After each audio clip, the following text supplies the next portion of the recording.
Indylive.radio. Good morning. It's Friday morning, it's 11 o'clock, and that means it's the Indylive daytime show.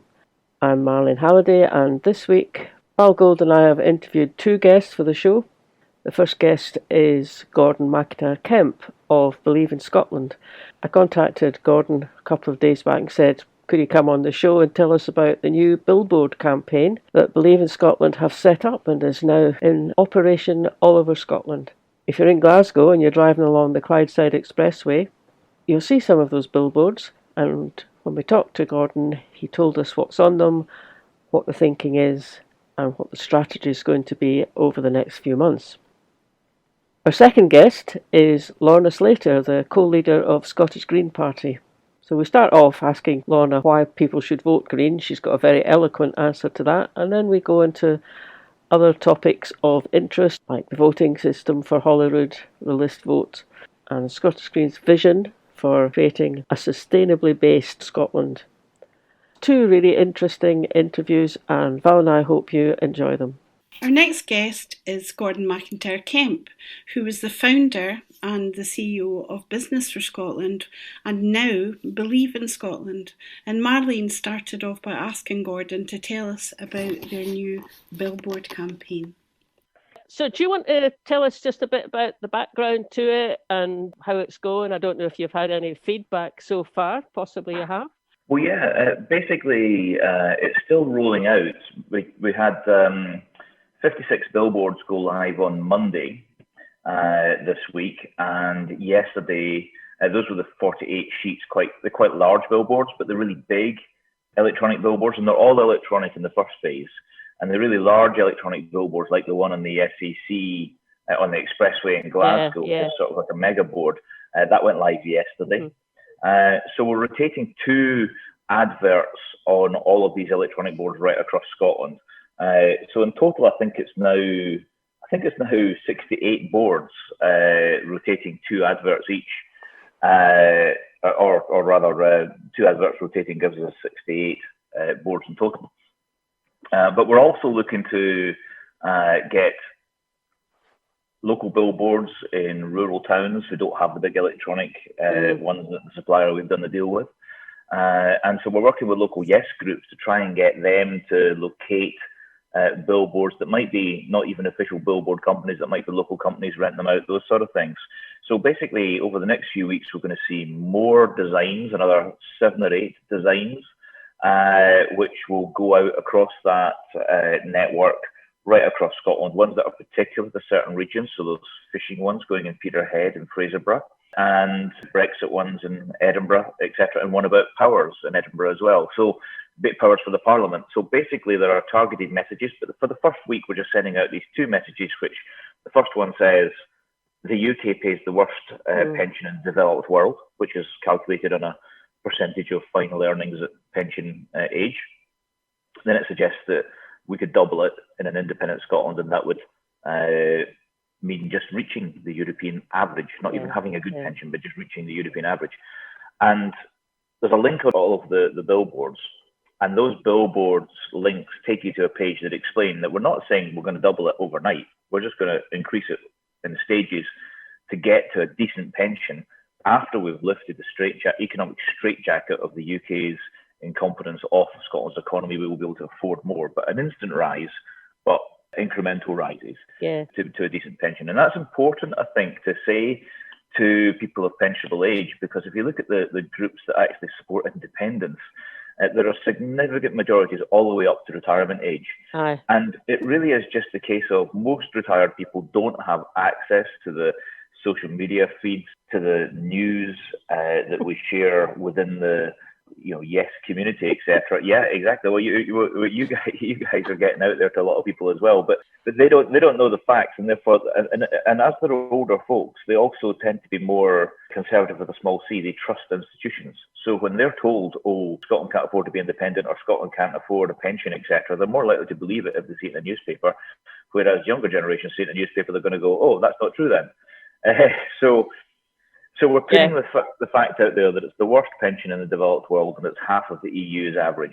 But because we're making a statement that you can raise it, a whole load of no voters, sort of like trolls, are jumping on, sharing the image and then criticising that we can't afford to do it. Of course, what they're also doing is like thousands and thousands of shares by no voters saying that the UK pays the lowest pension in the entire world. So, we worded it deliberately for that to happen. I just so admire hearing that, Gordon. That's just really good thinking. So, because it is a problem, isn't it, to kind of get these images onto places where no supporters still kind of congregate, doesn't it? And it sounds like not only they're seeing the image, which will have a big impact, but it sounds like they'll also see a link that they could follow up if they were, Very good, great, if fantastic. They want to, they can follow that link, and the page that it leads to has been shared over 1,000 times, which I haven't checked the data, but that usually means it's been read 5,000 times in the first week. So people are going to the page, people are talking about it off the page. The amount of people who have actually seen it so far on Facebook, because it's an integrated campaign.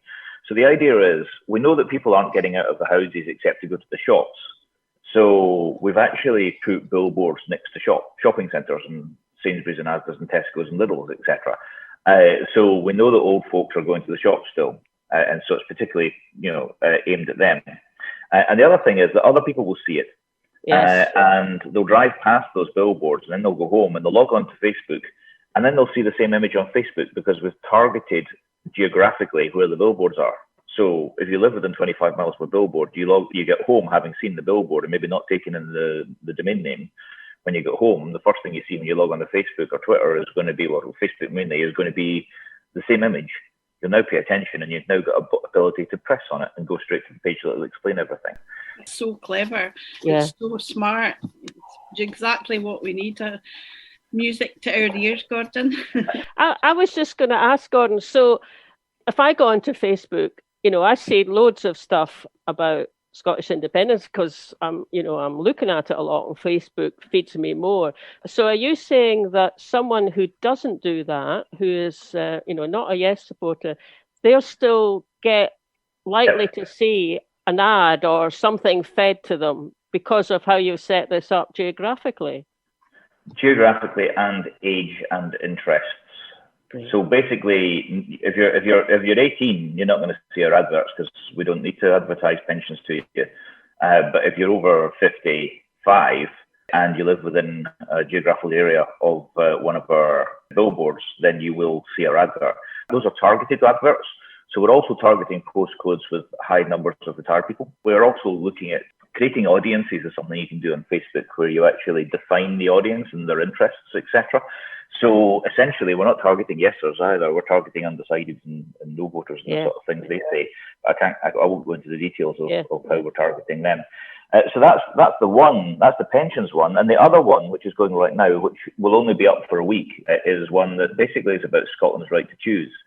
We all know that there's a likelihood of a yes majority in Holyrood after May. So basically, we all know that the line from the UK government, simply because they can't think of anything better, they know it's terrible, they know it's disastrous, but they can't think of anything better. So they're just keeping on saying no and stalling until they can actually figure something out. But what we're saying is that Scotland has a right to choose. And so we've put a picture up of Trump saying stop the count and Boris saying no to a referendum and just asking the question, do you think they're cut from the same cloth? And people say it's negative, and it is. But denying democracy is even more negative. And so we're planting these seeds. And even if people don't believe that we can afford to raise the pension at all, if we win the economic argument, then people will remember we've planted that seed. They'll remember that is one of our intentions, and that will help an awful lot. So basically, that's the first stage of the campaign. The second stage of the campaign is to put a new set of much more positive billboards up. I can't say what they are. But also these billboards, there's 12 in total billboards, which are going to be downloadable as window posters. So anybody who wants in their windows or their shop windows or create canvases out of them or even put them into leaflets, you can download them from our site. Not yet, but before the end of the month, you'll be able to download them from our site. And so yes, groups and individuals can get hold of these graphics and use them to their heart's content. So it's the first full-blown integrated social media and billboard campaign that anyone in the Yes movement's launched since 2014. Yeah. And in fact, I think it's bigger than anything that was done. I don't think the billboard campaign that Yes Scotland did, for instance, won as a single vote. In fact, I think it lost its votes, to be quite honest. And enough time's gone by, I can say that sort of thing now. And so, this campaign is, as I say, just getting started, and it's going to be much bigger than it currently is. And I don't think people really comprehend just how much we are actually doing in terms of actually campaigning. Others are complaining, we're campaigning, and that's how we roll. Very positive, really positive action, and partly funded by that incredibly successful Bun Supper last month. I believe you raised over £6,600. Is that correct? Yeah, that wasn't the full profit, but that was the turnover of it. Yeah, we decided to do a Bun Supper online. Just to begin with, we thought maybe we'd get 100 people on, and we ended up with 550 people. And lots of people volunteered. We had Brian Cox and Leslie Riddoch, Eunice Alamaidi, and Alistair Heather reading a poem, and that poem's had 20,000 views on Facebook alone, or thereabouts. And so, yeah, it was a great evening. It was great fun. Not so much for me, because it's quite difficult, as you guys know, to host and have fun whilst you're hosting. We took the profit from that and the £1,000 award we got for being chosen as the Indie Campaign of the Year 2020, and stuck it in a pot, and then got some more money from business donors to pay for it. And this is the beauty of it, that Business for Scotland is the organisation. It's a limited company. We also have consulting revenues. We have consultants working on projects all over the world. And we make profits, and we then pay the bills for Believe in Scotland. So any money that we raise for Believe in Scotland goes straight on leaflets, billboards, Facebook adverts. It's a campaign where all the costs, salaries and offices are taken care of. And so Business for Scotland is the organisation. Believe in Scotland is the campaign, and the campaign is there to support local Yes groups. So we will be fundraising, though. We will be doing a crowdfunder to do not just this, but all the other things we're planning on doing this year. And we'll be doing that quite soon. But like I say, every penny raised goes to campaigning, not to paying wages, etc. And you could add up all the crowdfunders that the independence movement has done over the last year, and you find out that 80% of it's gone on suing people or defending against libel suits. We just think, how about we spend all the money on converting people to Yes? It's kind of like our approach. It's kind of different. I don't know. Let's try that. See. Yeah, I mean, it's very fortunate you're in the position that you can channel in money from other sources to do that, because I agree it does make a big difference to people when they know that it's 100% actually going to the leaflets that they want. Dead impressive, Gordon. I mean, so it's great sort of using a platform like Facebook, when it gives you the opportunity to do targeted shots like that. I mean, I'm sure it's not the only platform that you can do it, but it's great to get that kind of technology on our side. So the plans are to keep it going, keep it and expand it, or up till the Holyrood elections, or? No, I think we're probably not. There'll be political advertising, because we're not party political, and there'll be party political advertising sort of swamping everything in late April, May. So we'll keep it going until all through March, until mid-April. But there'll be, as I say, another batch of images, another batch of messages going out there, probably another 2 batches. So in total, I think we've got 7 approved that we're going to put on, seven billboard designs that we'll put on between now and when we finish. And then we'll probably be back on after May. It all depends. There is the possibility that, knowing full well it would be suicide, political suicide, that the Westminster government might agree to a referendum but try and kick it down the road a little bit to give themselves a better chance. But if they continue to say no, then we're going to put messages out there, not just through this, but hopefully we'll be able to start doorstop delivering as well, in partnership with local Yes groups. And so basically, if they continue to say no, then we'll use that anti-democratic stance to drive the Yes vote even higher. So there's lots more to come as well. We're working on another big. We did the Yes Group Organisers Conference. We had almost 200 Yes Group organisers at that conference. Yeah, that was very good. Yeah, and that kind of like set the strategy. So it's not me sitting here figuring out what we're going to do. The Yes Group organisers all brainstormed in their groups and came up with a strategy and told us what to do. And so we're delivering that.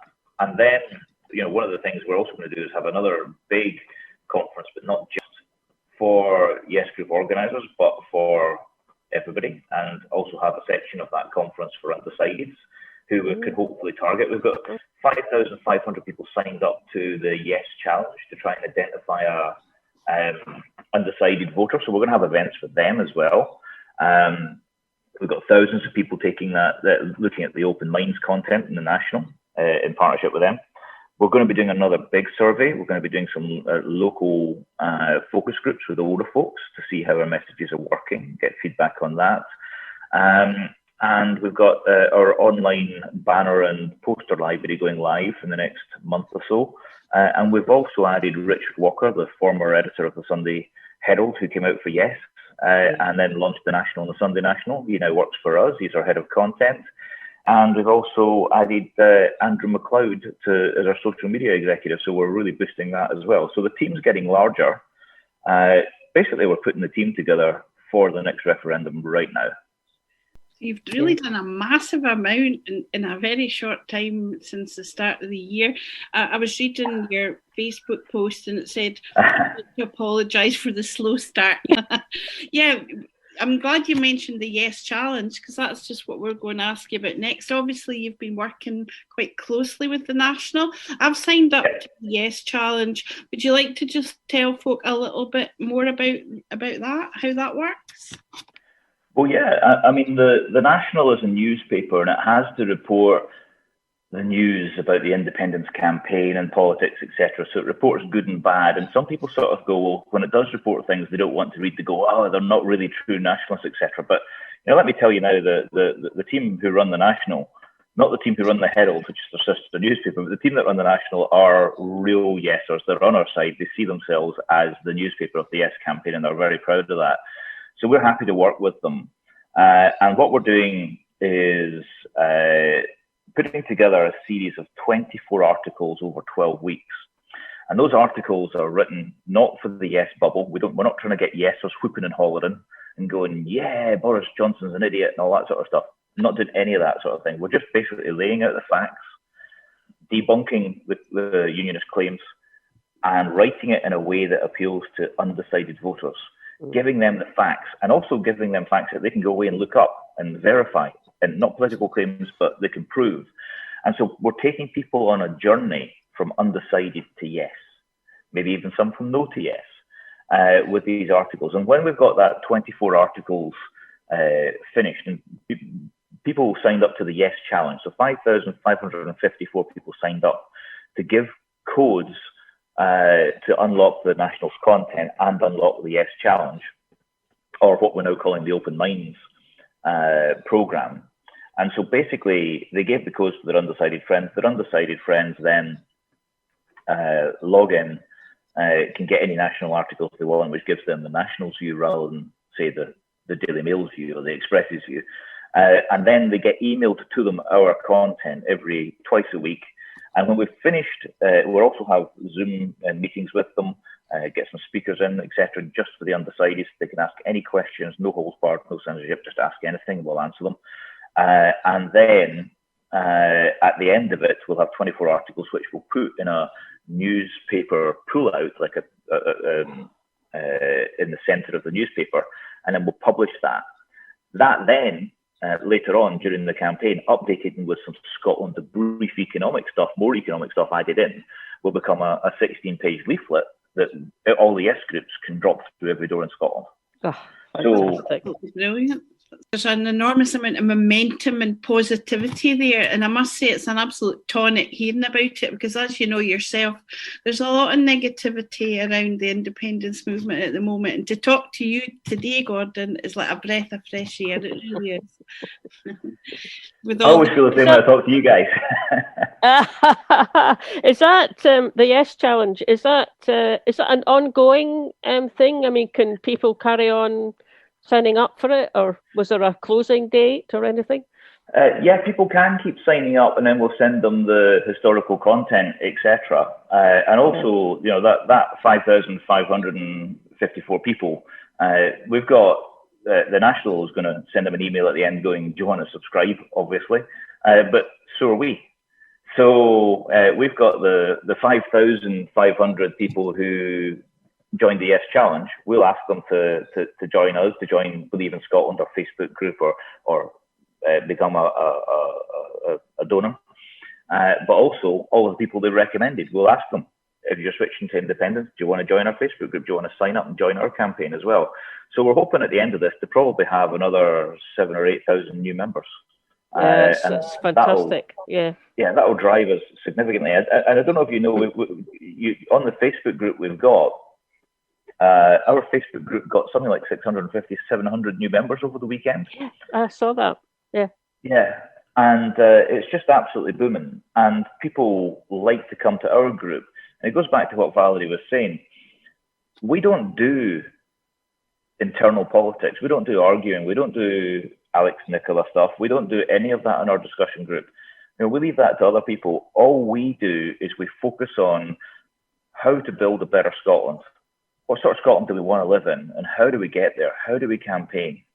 What are the issues that people need to be educated on? So those are the things that we focus on in that group. And it's like an oasis away from the turmoil. But what we've tried to do with our billboard campaign, with our Yes Challenge, what we're trying to do is actually to give people a really positive campaign to unite behind and actually focus on, eyes on the prize, focus on independence, focus on getting independence. Yeah. And at the end of the day, people believe that Nicola Sturgeon might not believe in independence. I'm not a friend of Nicola Sturgeon's. I wouldn't say we're friends. We got on very well when we meet, but I have now known her for 25 years. And let me tell you now, if you cut that woman in two, she'd have independence written through her like a stick of rock. Yeah, exactly. You might not agree with her timing. You might think she's a bit timid, etc. But she's going at the pace of the undecided, not the pace of the yes movement. Yes, yeah. And that's what a strategist does. And whether you think she's right or not, at the end of the day, when she gets a majority in May, she has no choice. The SNP won't exist if she doesn't deliver an independence referendum. It won't exist. So even if you think she's just out for herself and not into independence, the only way she can stay out for herself is to deliver independence. So as far as I'm concerned, we know the timetable. There's going to be a majority in May. There's going to be a call for a referendum. We're going to dare them to stop us in the courts. There might be a short court battle. And if there is a short court battle, it won't be 2021. It will be probably May 2022. And then we're going to win our independence. That's the timeline that Believe in Scotland is working to. Yeah. And if you go back 3 years ago to my articles on Plan A, Plan B, and all that sort of stuff, you'll find out that's what I said back then in the national columns, etc. I ain't changed my view, and I haven't listened to anybody who's going on about the negativity. I understand the infighting's upsetting people. I'm not a member. It doesn't affect me as far as I'm concerned. And if it is affecting the yes vote, then it's my job to go out and put other messages out there that actually compensate for that, not to get involved. Yeah, that's fantastic. I mean, talking about the Holyrood election coming up, Gordon, of course, and we've had this great long run of polls that, still keep showing a majority for independence, which is fantastic. We haven't quite reached what you thought would happen by the end of January. I think you last year were thinking by the end of January, maybe we could be up at 60%. Am I remembering correctly? Yeah, you are. Yeah. Okay. So we haven't got that far, although, not in any way kind of disappointed with where we are. But, are you a bit disappointed in that? Yes, I am. Allow me to be a politician for a second here and tell you that we did get to 58%, and that's within the 3% margin of 60%. That's true. Yeah. But so I expected at least one poll to hit 60% at the end of January. What I didn't expect was the yes movement to implode. Yeah. Before that happened. What I didn't expect was the poison that we've got. What's happening if you look at the polls is that the SNP are still just as popular as ever. Nicola Sturgeon's just as popular as ever. With the general population, the SNP is still tracking 54-55%, which if you take the average of polls, is 54-55% is where the yes vote is. But the yes vote has dropped down a little bit in the last few polls. And that's because people are looking at Nicola Sturgeon and thinking, well, when it comes to Holyrood, we have to decide who we trust to run Scotland. And right now, they trust Nicola with their lives, literally. Literally, right? Yes. And so basically, they're going, so we're going to vote for the SNP and Nicola Sturgeon. Great. Now let's look at this other question about whether I support independence or not. And the independence movement, including Nicola and Alex, including a lot of other people within a lot of prominent Yes bloggers who maybe aren't known outside the Yes movement, but they're getting written about in the mainstream papers now. Robin McAlpine writing articles calling on her to resign and all that sort of stuff. So that gets into the mainstream press. So they can see that the SNP is united as government and is doing a job as government, but they think the Yes movement is disunited, and therefore they're losing faith in us. And that has, in my view, not damaged. Damaged is possibly too much of I don't think independent support has fallen that much. I think what's happened is that the soft yeses, the undecideds, traditionally there's about 6 or 7% undecideds. In the last polls, there's been more than that. The last one was 10%, I think. I can't remember, I don't have it in front of me now, but the last Comres poll was 10% undecided. So what's happened is that our vote increased because undecideds became soft yeses. The campaign started arguing amongst itself.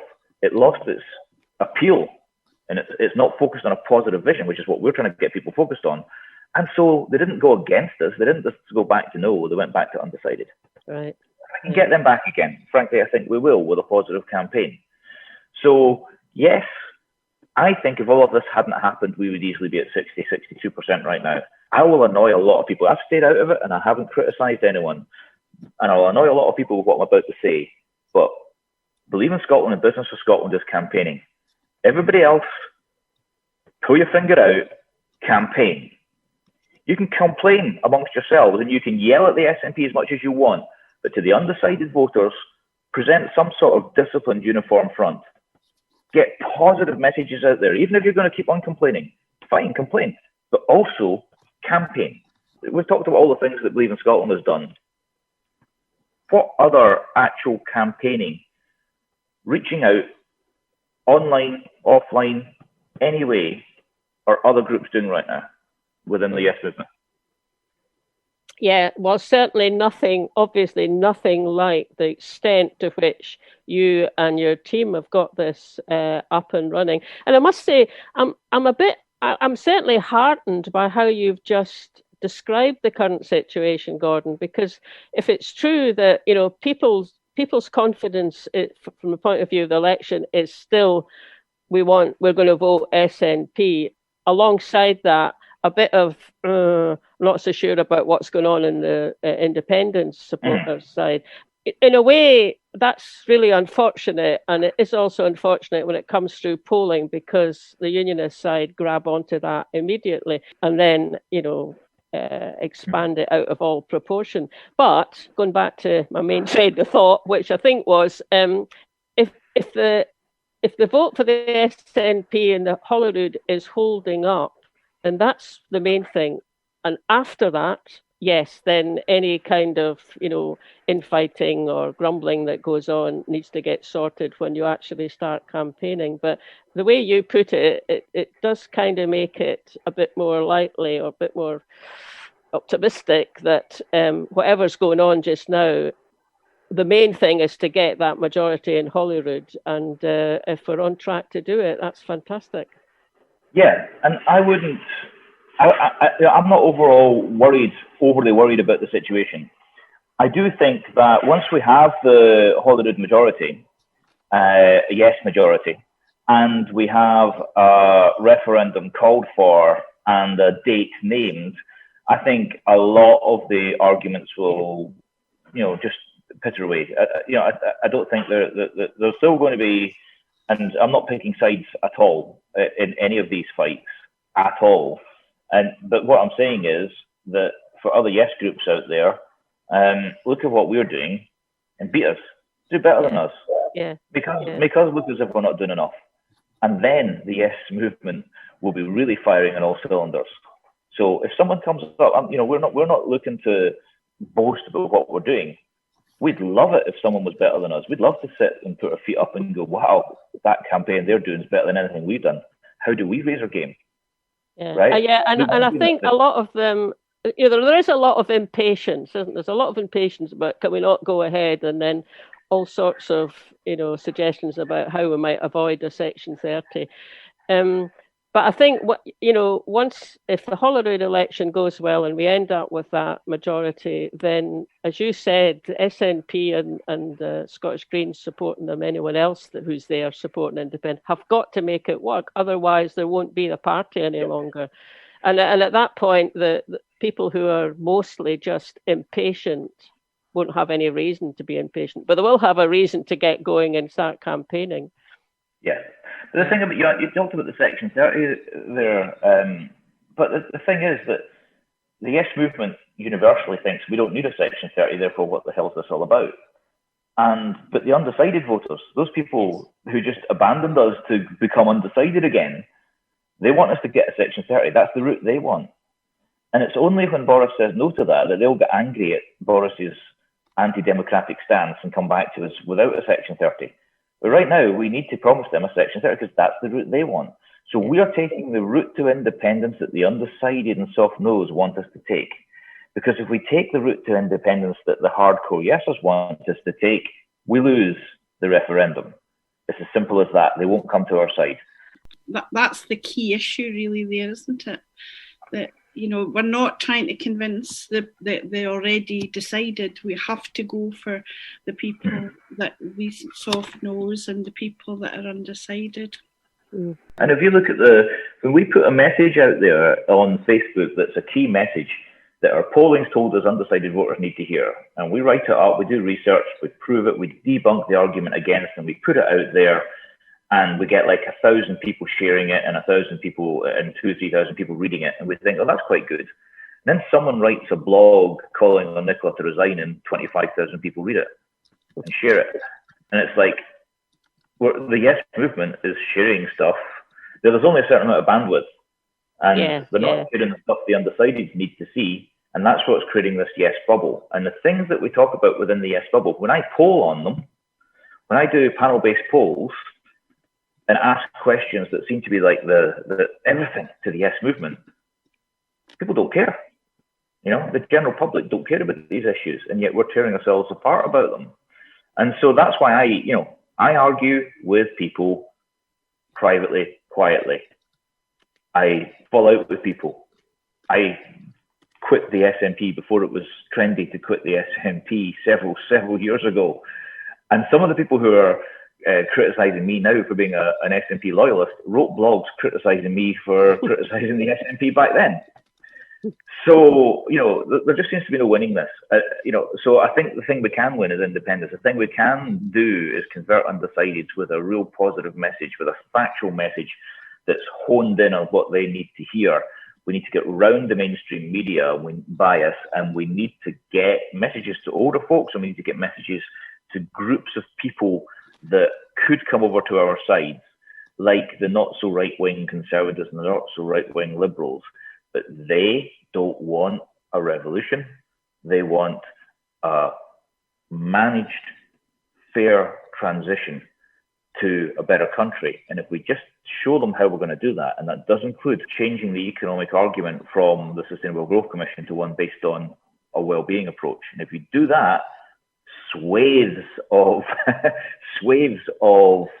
Conservatives and Lib Dems will come over to us. But they won't come over to with a austerity light. They'll come over to us with a better vision, a North Star of economics.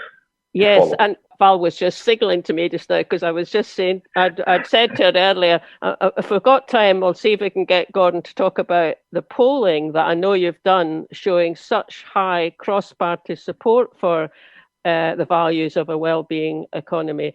And that just seems to me that could be a kernel of, well, certainly of Believe in Scotland's and the Yes movement's campaigning.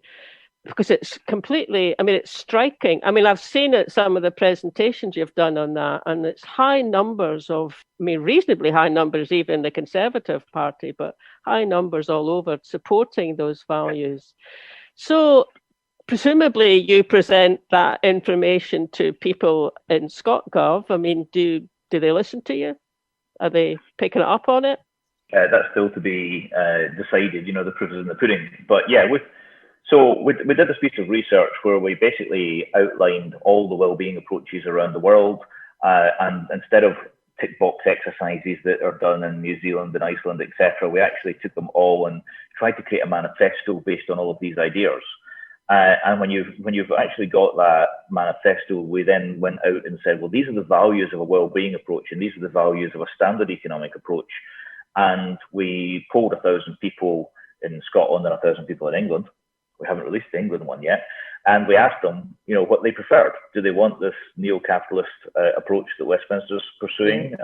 Or do they want the well-being approach, building back better, protecting the environment, protecting people, putting values such as health and happiness and well-being and innovation and environmental protection on the same footing as economic growth in terms of how we measure the effectiveness of our economy, because you can't have a strong economy without a strong society, and you cannot have a strong society without a strong economy. They are completely interlinked.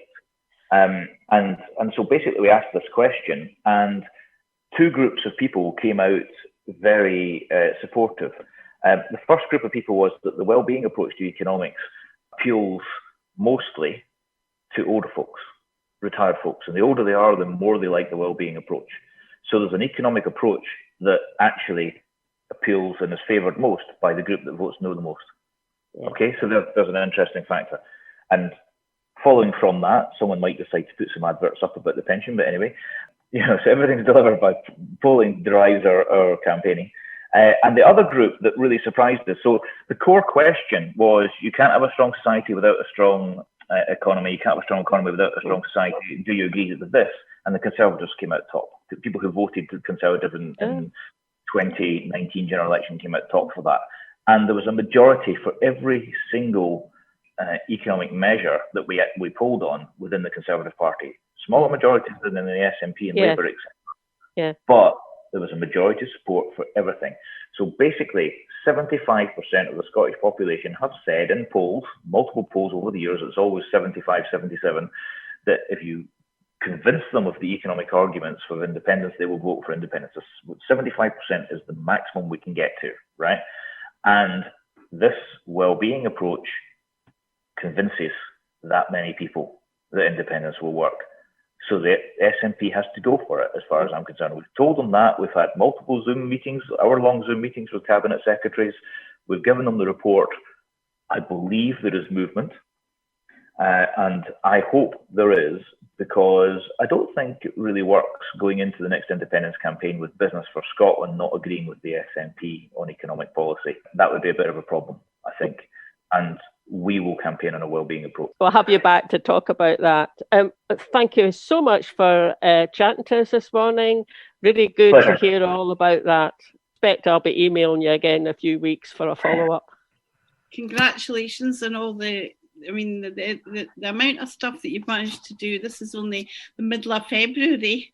The amount that you've managed to do since Christmas is quite phenomenal, really, and we look forward to even more ahead and seeing the billboards. I haven't been out much recently. I'm holed up in my wee tenement here, but I think I'll take a wee drive down to the expressway and check out your billboard. As long as it's an essential journey to the supermarket, you can go via them. Yeah, that's why we're asking people to take photographs of them so that everybody can see them. But yeah, there's less people will see them, but they also cost less, so it works out well for us, And also, I'm very lucky because although I'm the sort of person that people know when they talk about Business for Scotland and believe in Scotland, I mean, the Business for Scotland team, the people who do this for a living, is 6 people. And nobody ever hears of our research consultants and all that sort of stuff. And we've got about 19 volunteers and 10 directors. So it's fantastic. So we've got a big team. That's what makes us different. Yeah, and well, tell the others in the team and the people who are employed and the volunteers, tell them we really, really appreciate what they're doing just now. Thanks very much. Thanks for coming on. Thank you, It's been a Gordon. pleasure. Speak to you soon. Enjoy your run. And that was Gordon MacIntyre-Kemp, the CEO and founder of Believe in Scotland. Indylive.radio. Welcome to the Indylive.radio daytime show. You're here with Valerie Gold and Marlene, and we're delighted to have Lorna Slater, who is the co-leader of the Scottish Green Party. Lorna is also a prospective Holyrood candidate for the upcoming elections, the Parliament elections in May. She's standing in the constituency ballot in Edinburgh, Northern and Leith, and she's also number 2 on the regional list for the Scottish Green Party. Hello, Lorna. Hello. We're absolutely delighted to have Lorna with us today. We have talked to other parties, and we'll be representing the views of the SNP, for example. But we really want to hear from you, Lorna. Why vote Green is the main question, first of all. And I'm sure there's lots of people listening who are already voting Green and who are supporters of your party. But for those who are not yet convinced, what would you like to say to them? I think there's 2 main reasons to vote Green. And the first one is that we've got a track record of getting things done. So we've been a constructive opposition in Holyrood. We don't just sit on our hands and wish things were different. We have actually negotiated and achieved quite a lot. We have a list of what we call green impacts, but things that the Green team of NMSPs have accomplished in Parliament. Things like stopping evictions during the pandemic, things like protection of mountain hares.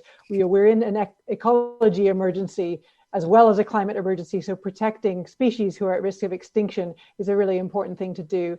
We got in place the ban on assaulting children. So this was more commonly called the smacking ban, but it means that children now have the same protection from assault as adults do. We've managed to pass an amendment on the social services bill, which means that the benefits assessments are no longer met. We don't have to reassess people for their benefits when we already know the information about you. People can have more say about how their assessments are done. Assessments now have to be recorded because the assessments were sort of humiliating and unnecessary, and nobody deserves that kind of dehumanizing treatment.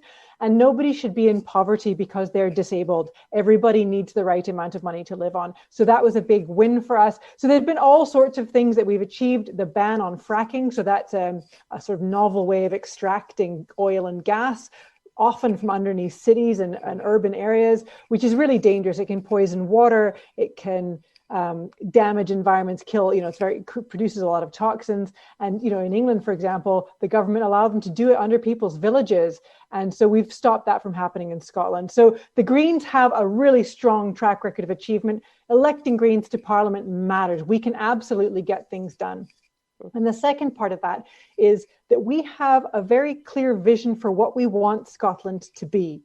We are absolutely a pro-independence party, but we are not independence at all costs. We're not independence just for the sake of being independent. We want independence for a reason, and that's to make Scotland better and different. So we think that there's no point in being independent if we're going to keep everything exactly the same. We want to make things different and better, and that means fairer. That means things like making sure that everybody in Scotland who works is getting paid a living wage. That means making sure that our tax system means that those who have more are contributing more. That's fair. So that all of these things would make the country a fairer place. But the other part of that is that we have to tackle the climate emergency, and we can do that in ways that make people's lives better. If we invest in our rail system, for example, not only will that create loads of jobs, it will reduce our national carbon footprint and energy usage, and it will make it easier for people to get around and cheaper. So these sorts of things are the vision we have for Scotland. They require a change in how we think about politics. So the major politics in the UK, the Conservative Party, the Labour Party, and the SNP have a very we would use the word neoliberal, but not everybody knows what that means, but a very sort of, let's say, traditional economic view where they want a sort of competition market-based system. But we think that that system has failed, and that public investment, more public investment, is a better way to run the country, because it means that things are accountable. If things aren't working well, you can vote in someone who does it better. If Serco or one of these big companies isn't doing something right, you have no recourse. You don't have any choice in who's providing that service. You can't vote them out. You can't hold them accountable. You can't even look in their books to see how they're spending your money. You can hold your local authority accountable. You can see your local authority's budget every year. You have a say in that, in how you vote. So we think it's really important to rejoin that connection between public accountability and services that are provided to the public, so that we can all benefit. And that's, I think, a uniquely green vision, and it's tied in with making our country sustainable as we sort of head toward more critical climate deadlines. Because if we don't do anything, not only are we going to be hit with rising seawaters and sort of terrible climate disasters, but if we keep our industry based on things like fossil fuels, aviation, road building, those jobs are at risk. Those people will lose their jobs as those industries decline, because they must decline. So we can't let that happen to people. We can't let communities collapse like that. We can't trust corporations to look after their people as their business models collapse. And that's something where governments can step in and say, look, we have a plan. We're going to talk to communities. We're going to find out how they see themselves in the future. We're going to find out how we're going to use the assets and advantages that each community has to build a long-term future, so that we have jobs and businesses and industries that will carry us all the way into the future. Mm. That's so eloquently put, actually, Lorna. I mean, I'm not sure I would quite go along with most of those policies being uniquely Green Party, because I think there is quite a lot of overlap between those and well the SNP, at least since we're talking about Scotland. But I tell you what, I think the Greens do in Holyrood, and it's that you just push and you nudge. Well, you nudge the SNP just to go a bit further and be a bit more radical. And I mean, I've noticed that for years, and I think that's the kind of way that Holyrood works well. And especially when SNP are a minority, so they do depend on you for support. But I've seen you nudge them, or I mean, probably more than nudgement, because that. The Grousemoor legislation and all about the mountain hares and everything. So it's a valuable contribution to running a country. And I mean, it's going to carry on after we are independent. I mean, after that, probably we won't have a majority government so often. Well, not that we've had it that often anyway, but so, it's just good to kind of see people working together, and sometimes kind of stepping back a bit, and other times just really being insistent. Yeah, great. Yeah, I was thinking the same thing as Marlene there, Lorna, and I noticed something you said about, the impact that green MSPs have had, and I mean, there are only the 5, I think, at the moment. A good chance of increasing that in the future, but they've had a lot of impact and influence, for a small group. Partly maybe because they are almost like they've got that wee balance of power thing, where they are the only other pro-Indy party, so therefore, they're able to, as Marlene says, nudge the SNP further along that slightly more progressive attitude in terms of things like land and nature. Could I ask you, in terms of the list and the constituency, we'll be having folk on talking about this, both votes SNP. One of the things you mentioned yourself earlier, I'm not sure if it was on air or before we started, is about the small parties that have grown up, like the ISP and AFI and various other small parties. But the Greens are, I would say, and maybe people would shoot me down in flames for saying this, about the real credible party maybe to realistically vote for on the list. I just wondered if you'd like to say something about, for like, you gave us a really great summary of why people should vote for Green, maybe as their first vote. But let's say you were saying to somebody who's not going to vote for the Green Party on their first vote, but you would like them to vote on the list for the Greens. What message would you send to somebody like that? So every political parties exist for the purpose of getting their own representatives elected. Let's not make any bones about that. So the SNP will tell you what the message is to get what they feel will get the most of their representative elected. I will tell you I think is going to get the most of my representatives elected. We don't have a system in this country whereby parties make pre-election pacts with each other. That's not a thing. There's no such pact. The Greens are, make no mistake, an opposition party. We sit in opposition to the government. We stand as our own party with all other parties, right? So we are not attached to any one party. We are our own party. And we've spoken about this just as an answer to the first question.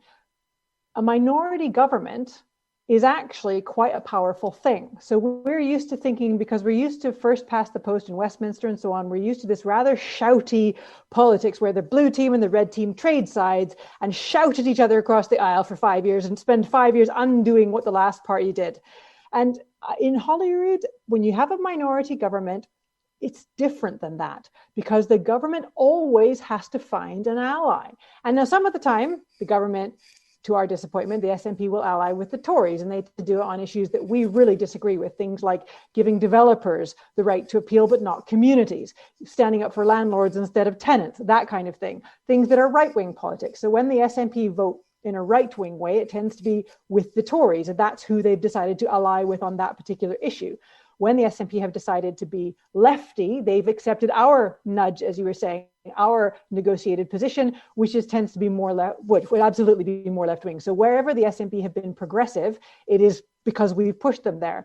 It's interesting that, in terms of progressive policies, the Greens and Labour have a lot of overlap, but the Labour Party has chosen not to enter what we would consider a constructive way of working and just instead go, well, it would be different if Labour were in charge, instead of going, well, Labour aren't in charge, let's at least try to get something done. So we find that attitude frustrating. We would rather be a constructive partner in running the country. Even if we don't win every vote, we win some of them. And, every one we win, we think makes the country better. So a good reason to vote Green on the list is to get more Greens in, and to help create that balance of power in Holyrood. My worry is that any government that has a majority doesn't have to go through that negotiation and consensus building and trying to find allies, trying to find common ground. They can just ram stuff through that maybe isn't very well thought through, that certainly doesn't have all the consequences, that doesn't necessarily have a majority of support from other people in the parliament. And I just don't think that's quite as good a way of doing it. So if you, like me, think that consensus and negotiation are a way forward, and you think having more Greens would help pull the parliament in the direction you want to see, then yes, give us your vote. Absolutely. We will be standing in constituencies. For us, the barrier is about money. It costs money to stand in constituencies. It costs money to stand everywhere, but you lose your deposit. So this is one of the ways in which small parties are disadvantaged in our system, that if we stand in every constituency, we will lose our deposit in many of them. But for example, a big party like the SNP will keep their deposit. So at the end of the election, they have loads of money and we're drained of money, and we can't do that. We would simply bankrupt ourselves. So we are a growing party. We've been really successful. We're going to take the next step and stand in a few more constituencies as we can afford to. So that will be the case. I listened to that. I completely understand the thing about the finance aspect of it, but there is also the voting system aspect of it as well. There isn't really any constituency that the Greens have got a chance of winning, is there? Not on first past the post. We've got a couple, probably three, where we could stand a chance in winning, where we do very well, where you have a three-way split. So Kelvin and Glasgow, Edinburgh Central, and Edinburgh Northern and Leith are the three where we actually have a fair chance, because you have a three-way split in the vote, and those are very Green areas. So we will be pushing to win one of those, and it's absolutely possible that we could win one of those. Right, yeah. That's good. That's good. I'd forgotten about what happens when you got the three-way split. Yeah. So one of those is where you're standing, then, isn't it? The Edinburgh one. That's correct. Well, and it should be a good race. I mean, I know I've stood for election here before. I know the other candidates. It should be a good race because everyone's coming to it bringing something slightly different. But everyone's got a good heart and a good intention. And so just which of us can kind of deliver the message. Yeah. Could I play devil's advocate here, Lorna, and just say, I mean, I know that some SNP people, because I've heard them say it, feel that there are certain constituencies where the Greens maybe have caused the SNP to lose a seat, where, I mean, fair enough, as you said, political parties are there to get their folk elected, but maybe by standing in a constituency where they haven't got a realistic chance, they've taken votes away. And the one I'm thinking of, which I know you'll probably be fed up hearing about, is in Edinburgh, where Ruth Davidson was elected. The Tories won the constituency there, and I think the difference was very small.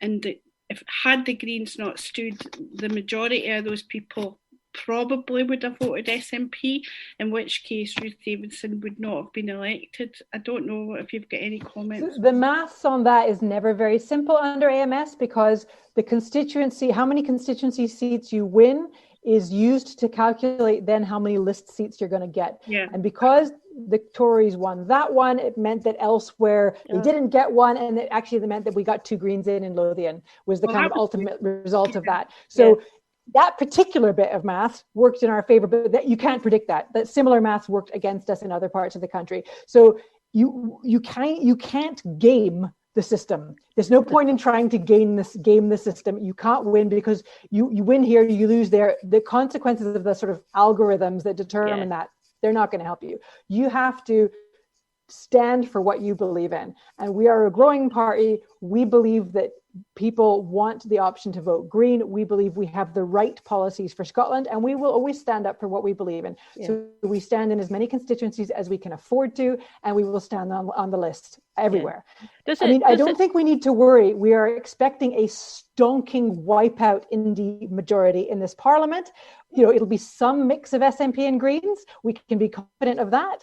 At this point, I don't think we should be fighting that fight. Let's go for our Indie majority and let's make that happen. This sort of infighting I think it's not good use of our time. I think you're right. I mean, I was playing devil's advocate there. So could I ask, because you mentioned it's not possible to game the system.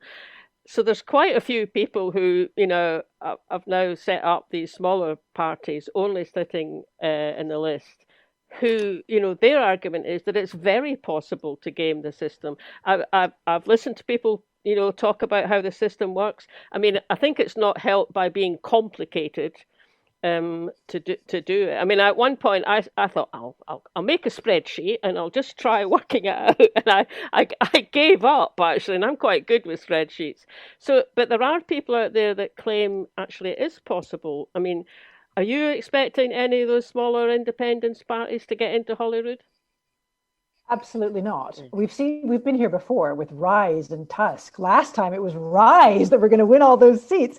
And I think people underestimate how hard it is to build a political party from the ground up. The Scottish Greens have been in existence for 30 years. We have thousands of members, many thousands of members all over the country who are experienced in campaigning, who understand how elections work. People are used to hearing from us. We are now a major political party. It will be myself or Patrick who will be appearing in the televised debates. We have worked and built that party over 30 years. The idea that you can throw together a successful political party 6 months before an election is a joke and shouldn't be taken seriously. Yeah. Lorna, can I move on and ask you about another thing that I would like to talk about, and that is, and you've touched on it a lot already, in your answer to the first question, but the idea of the green vision for an independent Scotland, what would you say are if you could pick, say, 2 or 3 things that are the key planks or elements of your party's vision for an independent Scotland, what would you say they would be? So I'll pick 2.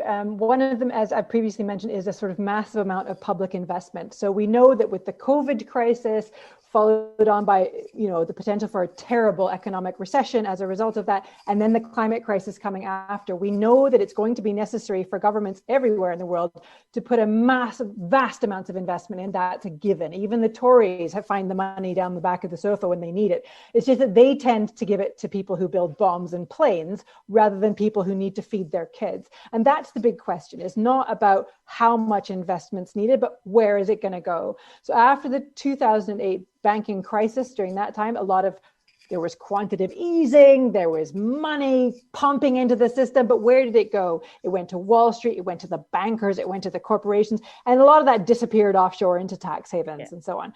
So the difference between our vision for investment and that of other parties isn't so much the amount, it's where it's going to go. We want that money to go into things that are going to build our country, new railroads, sustainable, renewable energy systems. Let's, build those wind turbines, tidal turbines. Let's build those hydrogen ferries. Let's make sure there are inexpensive buses running all over the country so people can get about the place.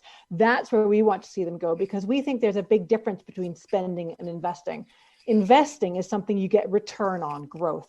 And something like cheap, or better yet, free public transportation all over the country would boost our economy enormously. When people can get to study and to work easily, when people can look out for each other, look after their friends and family with a visit or a social call or to help out, that makes an enormous overall benefit in terms of people's health and well-being. And in terms of, you can take a day out with your kids and spend money seeing all the wonderful things that Scotland has to offer. That kind of thing boosts the economy. So it's that long-term thinking where the money you put into the system today will benefit for generations to come. So that's part of it. And the second part, I would say, which is my favorite bit, so I'm an electromechanical engineer. My day job is that I help design and build tidal turbines for a company called Orbital Marine Power that's based in Orkney. And so for me, the exciting thing is to look at an industrial strategy for Scotland. Scotland has 25% of all the renewable energy resources in Europe. That's enormous. I mean, we have something like 5% of the population of Europe. Maybe it's even smaller, a tiny percent. But we have a huge amount of renewable energy. And based on that and things like upgrading our railroads and upgrading our homes to be more energy efficient and warmer, we have the potential for a huge industrial growth in Scotland. And this is not warm, fuzzy stuff. This is smelting steel. This is cutting and welding and painting and transporting it around the country. This is building stuff to last. This is heavy duty industry. So one of the turbines that we build in my work, for example, is 73 meters long. That's the size of a ship, and it's about 800 tons. So it's roughly the scale of a ship as well.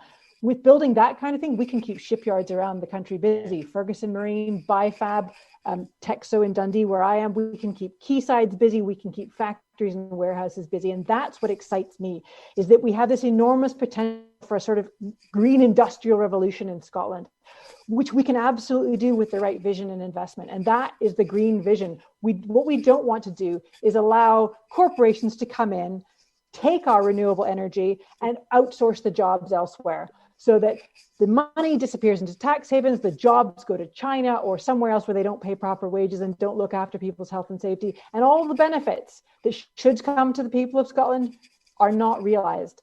We absolutely want to develop those resources. We believe in industry and manufacture and building, but we want the benefits of those things to stay here in Scotland. I'm quite excited listening to that, Lorna. Yeah, my nephew is an engineer, and he actually works in the oil industry now at the present, but he did his master's in renewable energy, and he said to me that the potential in Scotland for the likes of hydroelectric power is phenomenal, and I think that idea, the idea of it not being allowed to people to take that wealth and use it and take it away, but do like what happened with the oil industry, really. And look at Norway. Look at how Norway handled that differently, and now they've got billions in a national oil fund, and that should be a lesson to us, really, shouldn't it? Right. So that I get quite excited listening. So do I. And actually, that's touched something in me actually when you was talking about that, Lorna. There is that side of it as well. It's like we're always exporting people. We export people with really good qualifications, and if we manage to put into effect that vision that you've just outlined there, maybe some of those people can come back. I mean, happy to have people from wherever, but nice to have our own kids to come back as well. We're seeing some of that in Dundee with the turbine there, because, as you say, exactly, as shipbuilding declined, all of our talented fabricators and welders and all these really highly skilled people disappeared. And actually, they had to do a massive recruitment drive in Dundee to try and get people back to build all this stuff that needs building, which is exciting. Yeah. Can I ask you how would that transition to long-term sustainable energy be managed, do you think? Do you think that would be a difficult process? Would it be a lengthy process to transition to that kind of economy? So it depends on who you let do it. If you leave it up to the corporations themselves, they will drag their feet. They will be as slow as possible. They're not interested in looking after their workers' livelihoods. To them, workers are, hire and fire. They're just numbers on a spreadsheet. That's why I think it absolutely has to be managed by the government, because the government can do things like consultation with communities and say, it's something they're doing in Australia with coal mining communities, where you get the community together and say, look, you guys know we can't run this coal mine forever. So what would you like to do instead? What kind of industry would you like? Would you like tourism? Is there something else here that we can use? Solar farming? Is there some, agriculture? Is there something else that you would like to do? What would you like to see your kids doing? What kind of community shall we build for them? And I think if we manage this at a government level and manage it well, that's what it would look like. Where we say to people like, you would rather work in renewables. I know you would. You're currently working in oil and gas. Let's find you a job in renewables. Let's transition you to that role, and let's grow those renewable companies so more people can transition. But it has to be intentional, and it has to be managed by someone. If the government takes a hands-off approach and lets the corporations do it, it will go badly. Yep. Yeah. Just to move on, I guess, sort of looking at the time here, it's amazing how quickly it's gone. What about as we come out of the COVID pandemic, and fingers crossed by another 6-9 months we'll be a little bit back more to normal. I mean, at the beginning of last year, Lorna, Val and I did a whole series of interviews with people asking them, we were just going into the COVID pandemic, so we were asking them how we thought that it would affect Scotland and how it would affect the economy. So coming out of that, do you think Scotland's going to be held back, given that we're still part of the UK, or do you think, as we edge hopefully towards independence, some of that being independent can start helping us with the COVID recovery? Because obviously the economy has taken quite a beating. Absolutely. So it's like I said before, a massive amount of investments needed. And I absolutely think that being independent can help us with that, because how can Scotland invest in itself if we don't have our own currency, if we don't have all the economic levers we need? We're depending on Boris Johnson having some sort of long-term vision and investing strategy. We know he doesn't. We know they're not capable of that. So we are absolutely trapped. And we've seen that during COVID, everything that was bad about the inequality in our society, the poor getting poorer and the rich getting richer, and disabled people and vulnerable people having really difficult time, has all gotten worse. And that won't get better on its own. It needs that kind of investment in the right place. It needs caring investment. It needs fair investment. It means we need things like a windfall tax on Amazon and Tesco and all these companies who've raked in billions. And, good for them for raking in billions. But, we need to share that around a bit. We need to make sure that every kid has enough food to eat and a warm roof over their head. That's how we recover from COVID. So in a sense, what COVID has done is kind of turn the dial up on the urgency. It's almost like, and I've seen some jokes on the internet of this line, it's like, there's a climate emergency coming. Here's a virus. Practice.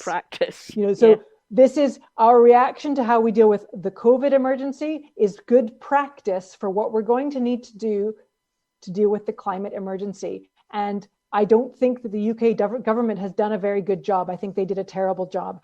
Many lives were lost. Many people are still suffering. You know, there's a soup kitchen near my flat where, lots and lots of people come every day just to get food. This is not the Scotland we want to have. We want everyone to have enough of an income to live with dignity. But I think we can only do that if we're independent. But it's got to be the right kind of independence. This is why, for example, having our own currency is so vital. We have to have every single economic lever we can. We cannot depend on a fixed relationship with a pound sterling. That would limit what we can do.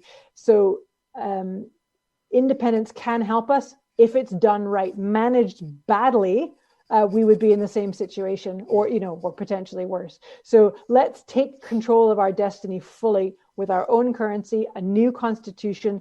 And there's some really exciting, I don't want to get too constitutionally nerdy, but there's some very exciting things that we can do with constitutional when we write a constitution for a new country. So every country that has a written constitution, and they nearly all do, it's normal, have within it sort of the rights that being a citizen of that country allows you. And it's things like the right to vote, the right to protest, the right to speak your own language, practice your religion, and so on. But there's no particular reason why we couldn't, and I think we should, write into that constitution the right to an adequate house, the right to food, the right to healthcare, the right to social care.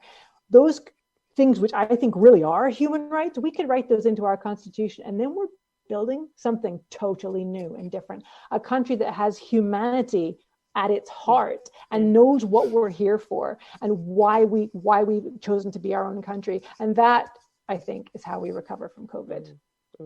That's really key, isn't it? That constitution, when we get independence, that is a constitution that will be there for the good of the people and their well-being. And for social justice. Lorna, this has been great talking to you today. It's been fascinating. So one last question while we've still got you, and that is the COP26 in November, due to be held in Glasgow. That will put Scotland